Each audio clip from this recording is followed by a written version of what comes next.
En fait, quand vous partez en mission comme ça avec vos légionnaires, vous-même, vous êtes en général pas trop vieux, parce qu'un lieutenant, il a entre 20 et 30 ans, on va dire.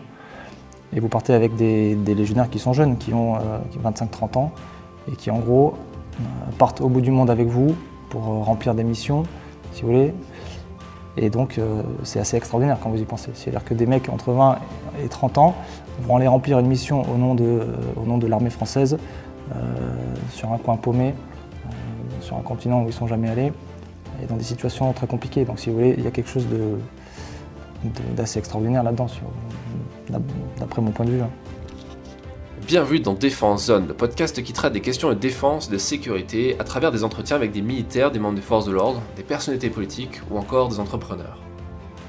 Dans le numéro 4 de notre magazine papier, nous avions publié un portfolio sur l'opération Sangaris, présentant des images de Édouard Elias. Ce photographe avait suivi pendant 4 mois le quotidien des légionnaires du 2e régiment étranger d'infanterie. Nous avons retrouvé l'un des chefs de section alors déployé sur cette mission afin qu'il nous parle en détail de cette opération. N'oubliez pas de vous abonner au podcast, également au magazine papier en vous rendant sur le site défense-zone.com ou en cliquant sur le lien en description de cet épisode. Nous vous souhaitons une bonne écoute. Donc nous sommes à Nîmes, au 2e régiment étranger d'infanterie, avec le capitaine Thibault. Est-ce que vous pouvez vous présenter ? Oui, donc je suis le capitaine Thibault, je suis actuellement commandant d'unité au régiment, où je commande la première compagnie de combat. Voilà, je suis officier sous contrat, donc j'ai fait des études dans le civil, j'ai fait une école de commerce avant de m'engager et de devenir, après ma formation, chef de section de combat à la Légion étrangère. Et ensuite, après 4 années de lieutenant, je suis passé capitaine et je suis devenu commandant d'unité il y a 2 ans. D'accord.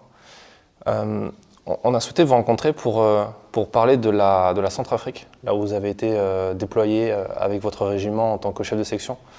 Et on a pu traiter de ce conflit dans un des numéros de notre magazine, dans le numéro 4 pour être précis, avec des photos d'Édouard Elias que vous avez croisé sur le terrain. Et ça serait intéressant que vous nous racontiez un peu comment ça s'est passé concrètement sur place, vos relations avec Édouard aussi en tant que reporter sur le terrain. Est-ce que vous pouvez nous dresser peut-être pour commencer un petit... je sais que vous avez pris des notes de votre passage sur place. Peut-être nous lire un extrait de ce que vous avez écrit sur place.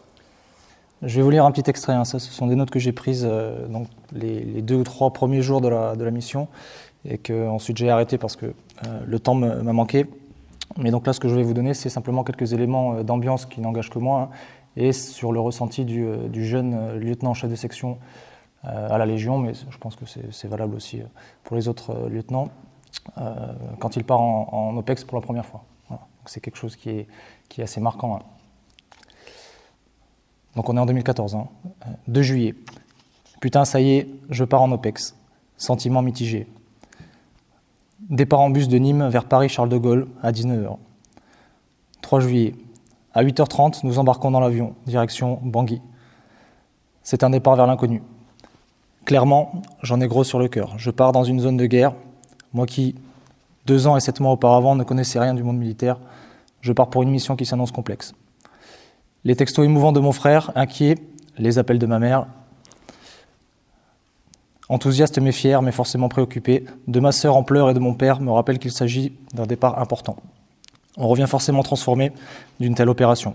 Je réalise que mes proches ont envisagé que je ne revienne pas, ou que je sois complètement différent à mon retour. Nous atterrissons à Bangui dans l'après-midi, chaleur tropicale.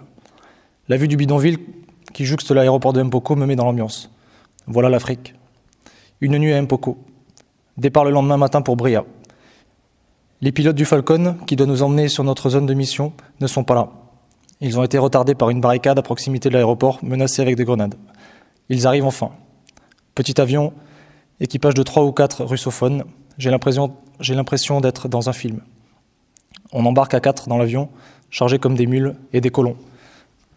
Arrivé à Bria, dans l'est de la RCA, bastion des ex-Seleka, où nous devons relever une section d'infanterie du 92e RI. Ils sont installés dans un camp à proximité d'une piste en terre où nous avons atterri. Le camp est gardé par des soldats congolais de la MISCA. Des enfants attendent là, à proximité du camp, beaucoup d'enfants. Nous rentrons et sommes accueillis par la section du 92e IRI. Des forces spéciales sont présentes sur le camp. Quelques bâtiments en dur, mais l'ensemble est rustique. Le brief du soir présente la situation opérationnelle. Tout paraît complexe, tout va très vite. Il va falloir comprendre vite. Dans moins de 3 jours, je suis à la tête de ma section qui n'est pas encore sur place. Responsable de mes 32 légionnaires, de leur vie, de leur mort. La situation sur place semble calme, mais ne l'est pas. Il y a 2 mois, mon prédécesseur a été mis en joue, à bout portant par un accès Léka. Par son sang-froid, il a réussi à calmer la situation. Voilà, vous voyez. Donc, ça, c'est l'ambiance dans laquelle arrive le jeune officier. Donc, une situation complexe qu'il doit analyser, qu'il doit comprendre pour donner des ordres clairs à ses légionnaires. Voilà. Parce que le légionnaire, lui, ne doit pas forcément trop analyser. Lui, ce qu'il veut, c'est des ordres clairs pour faire des choses simples. Voilà. Donc, c'est à nous, jeunes officiers, de comprendre le contexte, d'analyser et de rendre simple une situation qui au départ est complexe.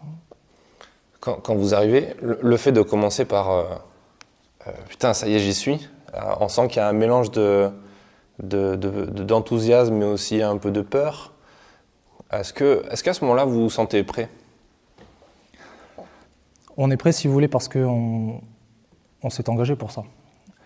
Donc, tout ce qui précède, toute la formation, tout le cheminement intellectuel permet d'être prêt au moment où on arrive. Voilà. Après, on n'est jamais tout à fait prêt parce qu'on n'a pas d'expérience opérationnelle, mais on est prêt dans notre tête, on est prêt physiquement, on est prêt techniquement et tactiquement, et ensuite, les choses se passent bien parce qu'on a été formé correctement. Et le fait d'avoir cette responsabilité de ces 32 légionnaires, c'est un poids pour vous ou ça vous pousse? En fait, le chef n'a pas de questions à se poser là-dessus, si vous voulez. On lui a confié la ressource de légionnaires qui sont des soldats d'élite, et le chef doit simplement être à la hauteur de ce qu'on lui demande. Voilà, donc, à partir du moment où vous posez le pied sur le théâtre, voilà, il n'y a plus de questions à se poser. Les questions, il faut se les poser avant. Les questions existentielles sur pourquoi je me suis engagé, etc. Tout ça, c'est un cheminement qu'il faut faire avant, et pour ne pas le faire lorsque vous arrivez sur le théâtre, parce que c'est trop tard, et parce que ça va venir perturber votre travail. Voilà. À ce moment-là, c'était la première fois que vous mettiez les pieds sur le continent africain? Non, parce qu'on passe à Djibouti pendant 2 semaines quand on est en formation à la division d'application. Donc c'était la 2e fois. D'accord. Et j'imagine que c'était votre premier contact, par contre, avec la population, peut-être en Afrique? Ça oui, ouais. Ça oui. Et c'est la première fois que aussi vous découvrez que voilà, vous croisez des gens qui sont armés. Voilà, c'était la première fois. Ouais. En plus, c'est pas forcément un endroit très paisible. Il y a des zones de tension très fortes. Il y a une violence qui est aussi extrême. J'imagine que sur ce genre de terrain, on peut voir des cadavres, on peut voir des victimes aussi. Concrètement, ça fait quoi? Comment vous vivez ça et comment vos hommes ont vécu ça? En fait, mes hommes, depuis qu'ils sont passés en Centrafrique, là, en parlent souvent. Donc, si vous voulez, on a vécu ensemble des situations compliquées, mais le fait d'en parler ensemble régulièrement, même 8 ans après, si vous voulez, fait qu'on garde que le positif. Voilà. Toutes les choses difficiles qu'on a vues, qu'on a vécues ensemble, voilà, ce qui compte et ce qu'on retient, c'est qu'on les a vécues ensemble. Donc, si vous voulez, oui, on voit des choses difficiles, mais ce qu'on retient, c'est l'aventure humaine. Ce qu'on retient, c'est le fait d'avoir rempli la mission, et les choses qui sont difficiles, en fait, on les laisse là-bas. On ne les ramène pas forcément ici, et on n'en parle pas forcément parce que voilà, on n'a pas envie d'impliquer nos proches. Voilà. On en parle quand on est entre nous, ensemble, autour d'une bière, mais c'est tout. Voilà. Donc, oui, hein, il faut se blinder, mais en fait, quand vous vous engagez dans l'armée, quel que soit le grade, vous êtes déjà préparé à ça. Donc, vous êtes déjà posé toutes ces questions, vous savez que vous allez faire ce genre de choses, et ça vous permet de faire le travail en amont. Voilà. Et après, bien sûr, hein, ça fait toujours bizarre de voir un cadavre, de voir la misère. Voilà. Mais nous, on est dans notre mission, donc on se concentre là-dessus. Est-ce que pour avoir un peu de contexte, vous pouvez revenir sur en quelques mots sur le pourquoi vous avez été déployé sur place et quelle était votre mission concrètement?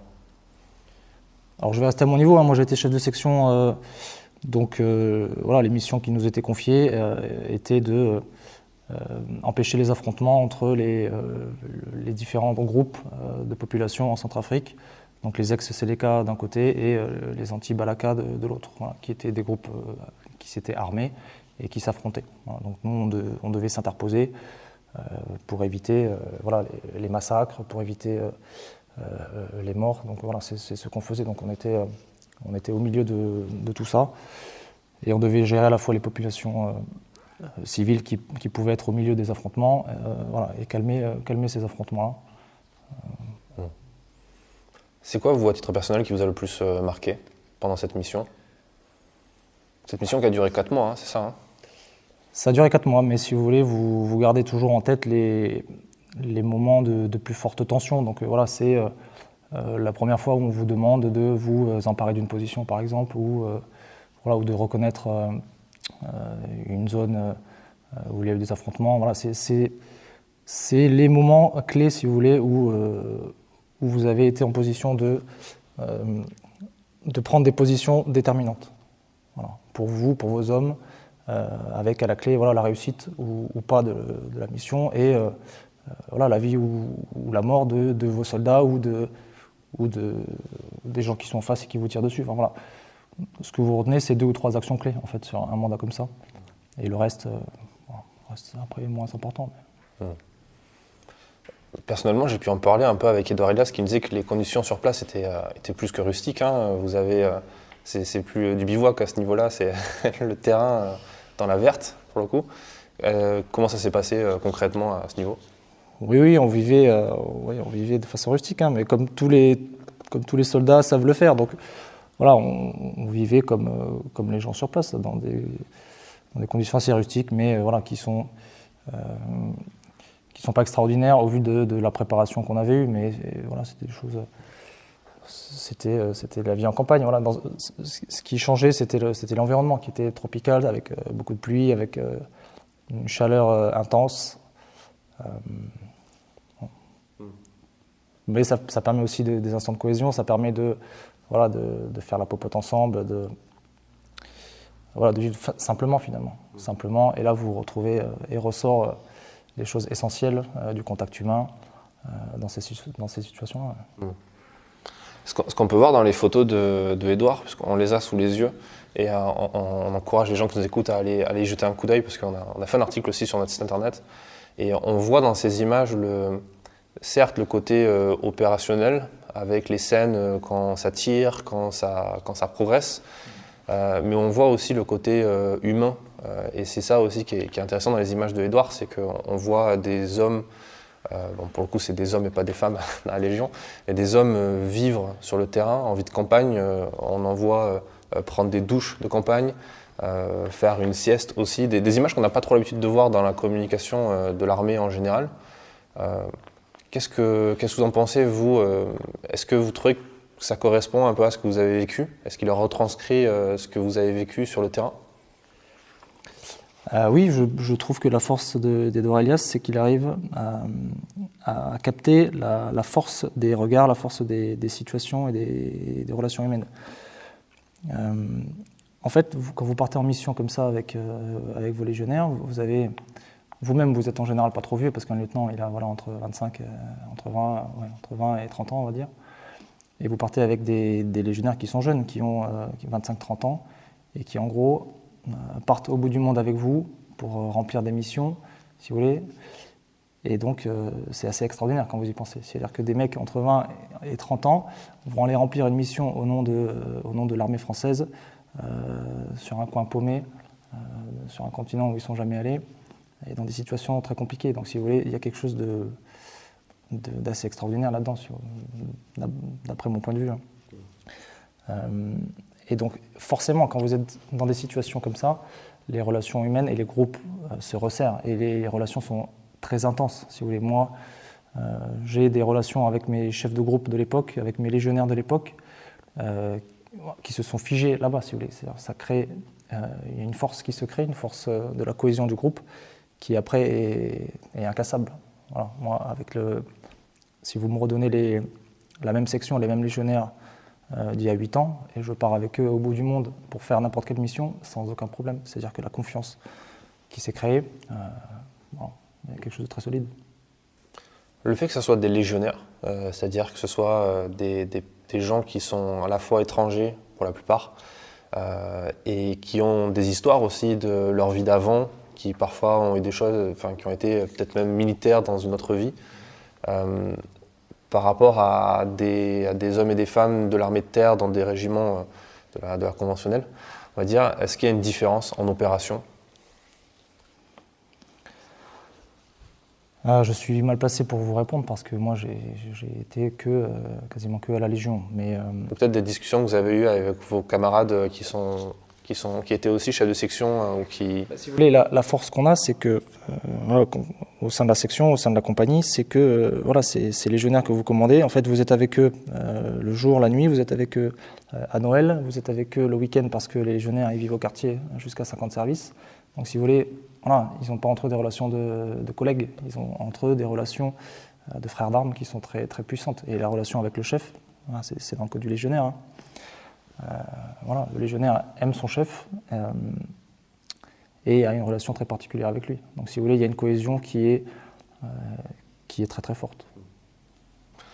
Il y a quelque chose qui est assez étonnant, étonnant pour un civil en tout cas, c'est que le jeune chef de section, vous l'avez dit, peut être très jeune, la vingtaine, et va commander des gens qui ont au moins le même âge qu'eux, voire même souvent qui sont beaucoup plus vieux et qui ont plus d'expérience que eux, d'expérience de vie j'entends.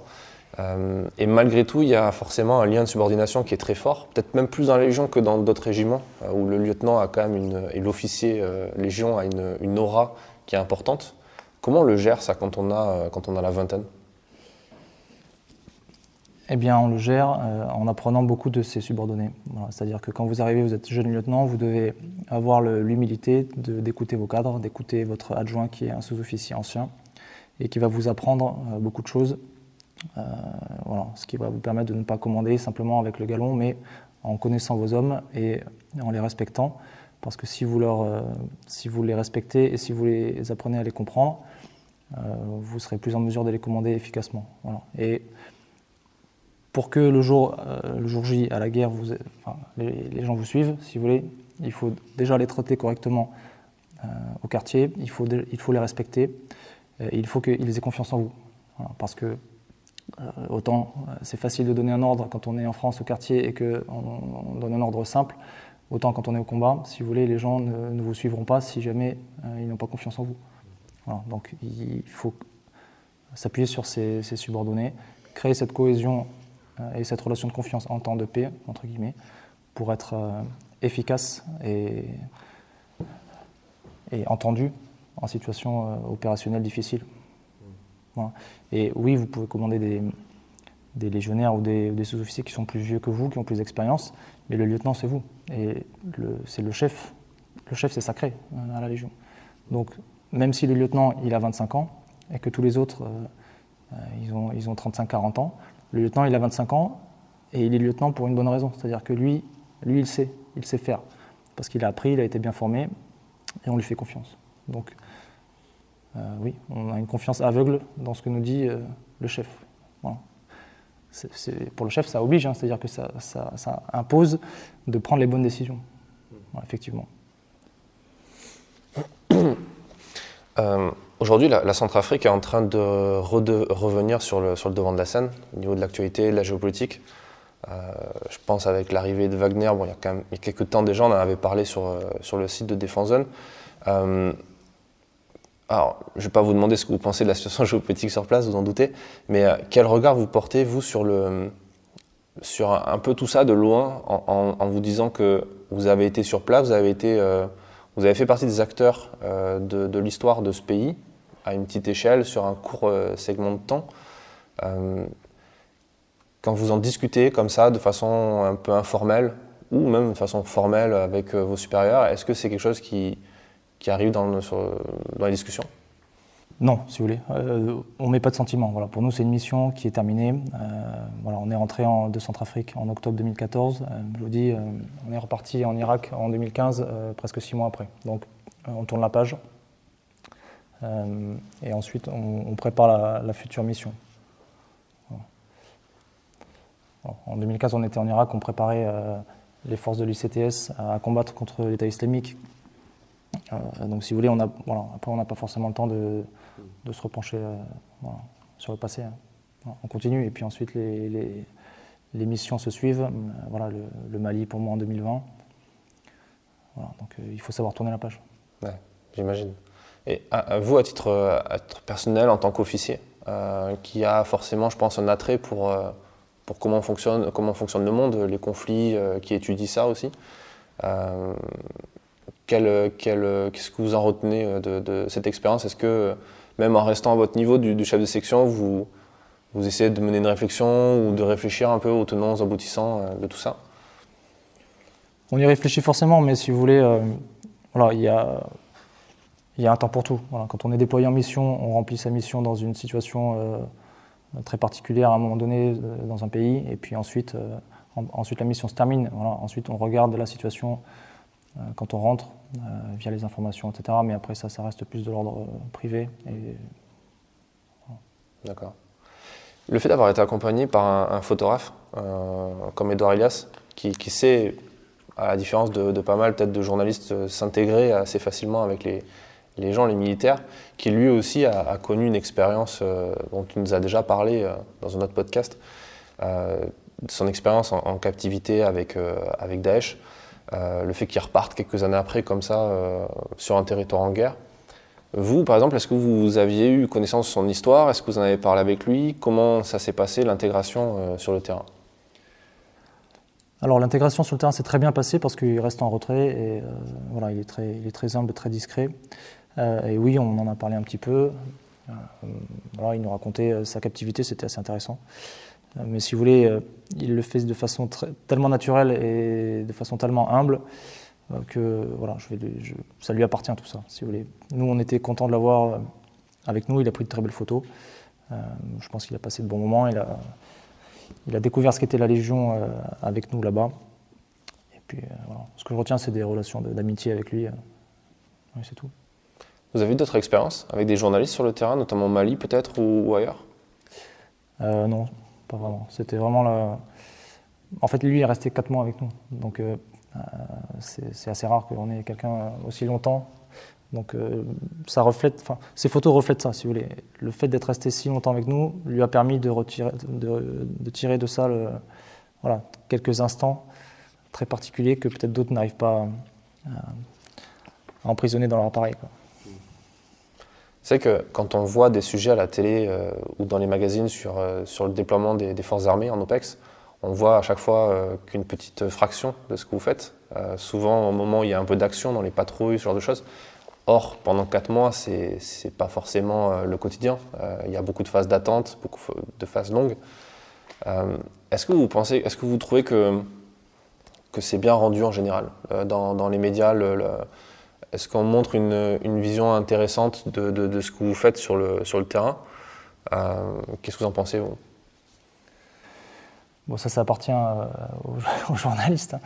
Mais nous, le travail qu'on fait, si vous voulez, n'est pas dicté par la façon dont il est regardé par les médias. Voilà. Nous, on essaie de faire un travail sérieusement.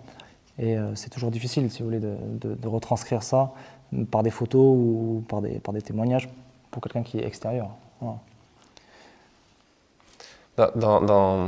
Je vous demande ça parce que dans un précédent épisode, on a parlé avec le chef du CIRPATER qui parlait de communication et notamment de communication à des fins opérationnelles et qui expliquait qu'il prenait un exemple en Afghanistan où le fait de montrer une photo de 2 chefs de corps qui se rejoignent à un point très précis qui était tenu par les talibans le matin même et de voir cette image aux 20h de TF1 le soir est utilisé pour montrer que l'ennemi a perdu du terrain à cet endroit-là, qu'en gros il y a une instrumentalisation qui est souhaitée des deux côtés, hein, aussi bien des médias que de l'armée.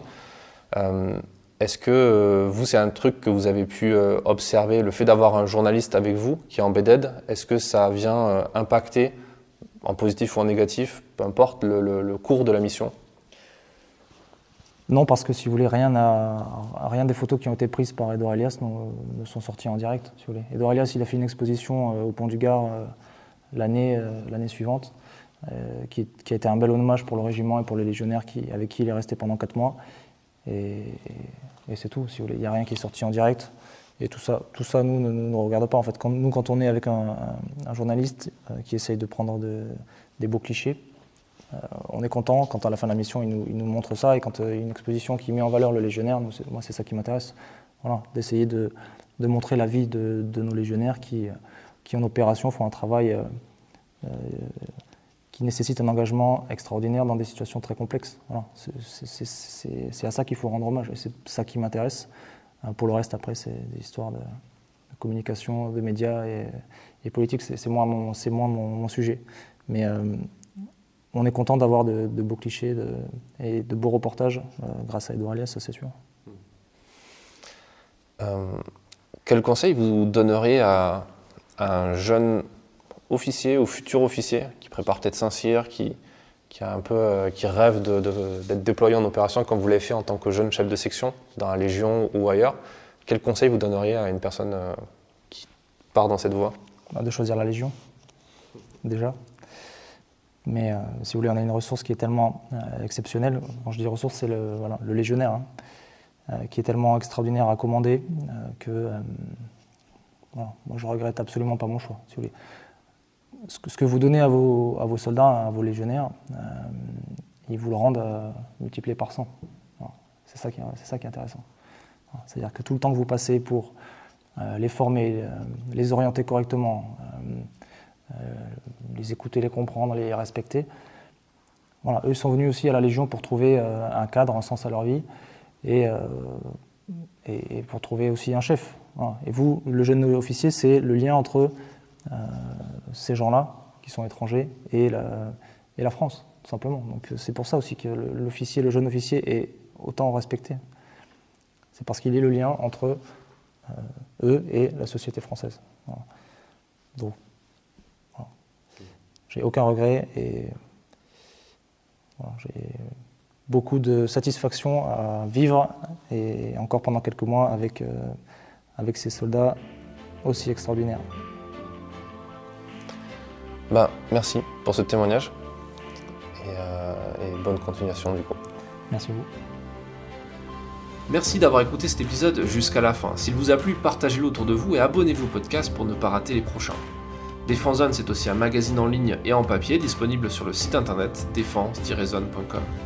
Rendez-vous en description pour plus d'informations et à très vite dans un prochain épisode.